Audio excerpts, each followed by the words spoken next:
Tom Mazaway along with us as well. Maz, good afternoon, my friend. What up, fellas? I'm an All-American from Michigan as well. Yeah. Via Jersey. Well, we can see you got the pullover today representing. There is a big football game on Saturday. Big Ten championship game, finally. In my best rock voice, finally, the Michigan Wolverines. The Rock has come back to Indianapolis. About time. It is about time that they are there. Braylon, just you're going to the game? Yeah, I leave tonight at 9:15 if I can ever find my wallet. But I mean, the emotions of coming off of that win against Ohio State, now transitioning your mind to the Big Ten championship game. I think for these players, that's a big deal and something they've got to. You can't look past Iowa for sure. No, not at all. Mm-hmm. So what are you thinking about right now as a former player as you head to a Big Ten championship game? Well, you know what? I think the fan base, the former alums, the fan base, I think I'm not nervous, but I would say as a whole, we're more nervous than the players are. One of the things that really struck a chord with me that I got excited about is Blake Corum. As soon as the game was over against Ohio State, Blake Corum, backup running back number 2, 14.4 yards a carry this past Saturday. He posted a video, rest in peace, Kobe Bryant, the press conference when they were up 2 games to zip on the Celtics, and the second time they played the Celtics, and they were up 2 games to zip, and they were interviewing him, and Kobe was just very chill. And they said, Kobe, you look sad, you look angry, like, why aren't you happy? Why am I happy? The job's not done.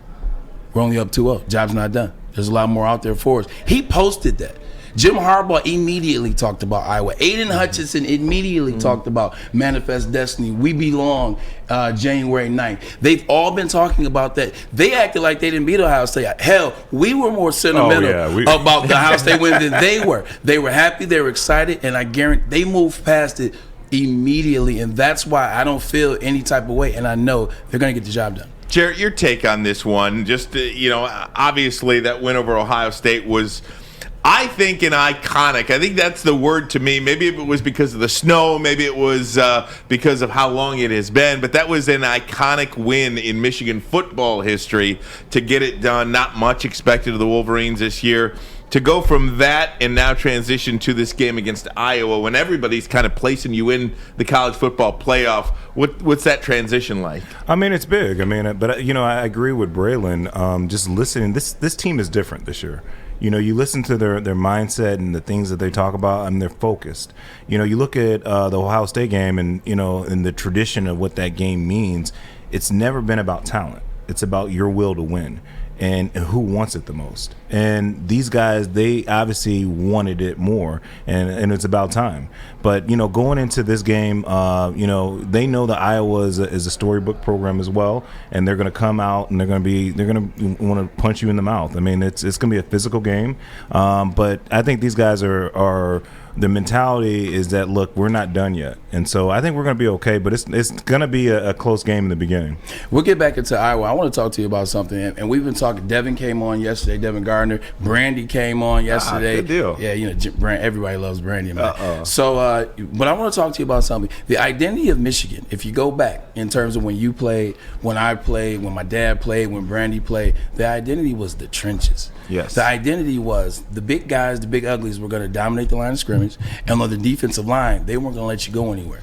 And then we were going to run the ball. It's always been Michigan's identity. Always. Tell me, how good was it to see that identity come back in full fold? Oh man, I wanted to jump out of the suite when I was watching the game, because I mean, just watching these guys get down, and it's a physical game, and especially when it's a team that you hate so much. Man, I mean that rivalry. I mean we hate them, they hate us.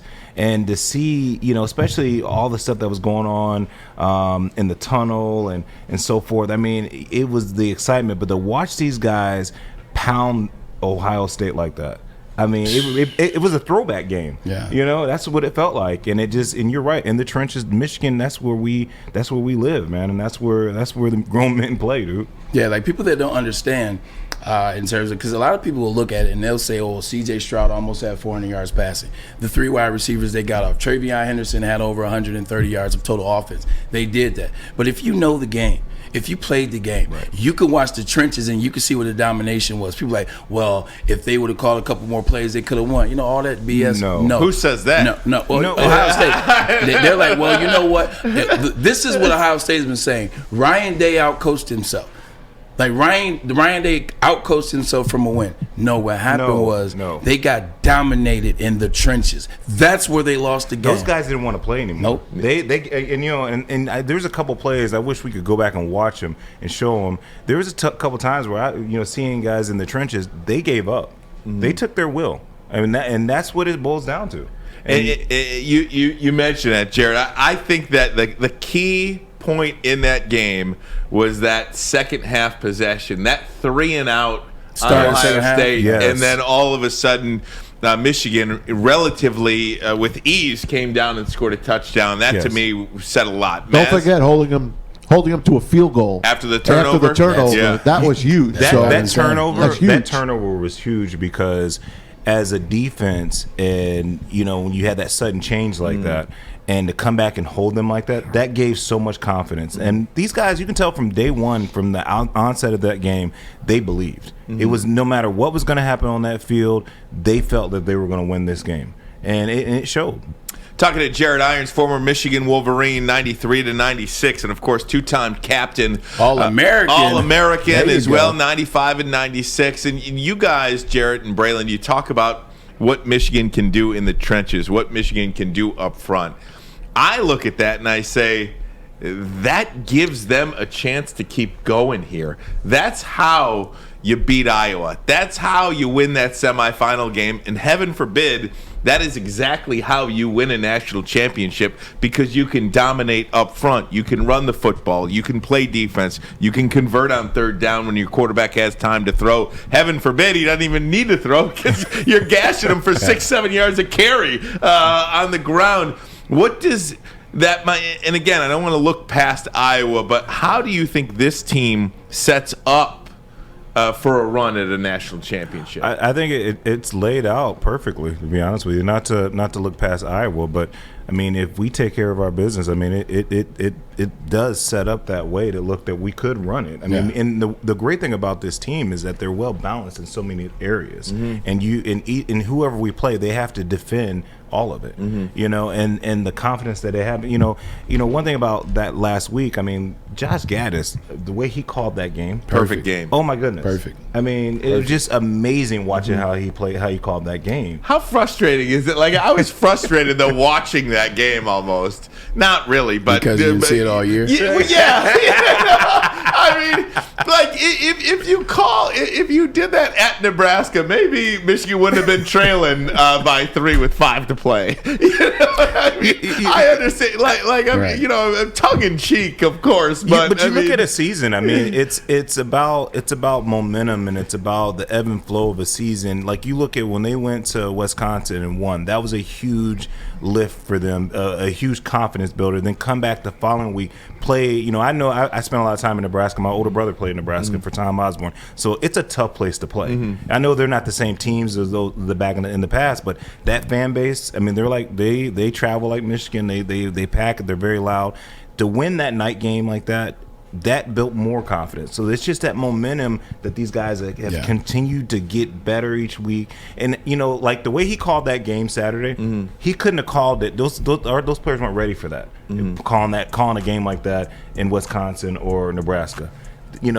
This week moving up, that's what broke it down for him. That's a heck of, my apologies, Maz. That's a heck of a point. Like, each week for Michigan this year was a building point. It was a building point. It was a monumental building point. Lincoln, Nebraska in a night game. That's a tough night game. That's absolutely a tough atmosphere. And if you don't, and if you want to talk about, it's just Nebraska, pay attention to how Nebraska played Ohio State, Michigan State, Penn State, and Michigan. They're a tough ball club. Penn State. Yes. Look at that win against Penn State. I guess. Look at that win against Penn State. Even the loss at Michigan State. What did we talk about that Monday? I said, you know what? I actually walked out of that game feeling better than I did walking into that game. How they played against Michigan State. I actually, Cade McNamara, 385, Right. Andrell Anthony out of nowhere. I walked out of that game, I said, Michigan special. Look out. Maz, I know you had something for Jarret. We'll get to that after the break. Also, Jim Harbaugh previews Iowa. Michigan going to honor the high school in Oxford as well. Show you how they're going to do that. Lots to get to with one of the greatest names in Michigan football, his Irons. That's right. Can you imagine Gus Johnson saying that now? Irons on the tackle. Armani and Edwards. Woodward Sports Network, the bottom line.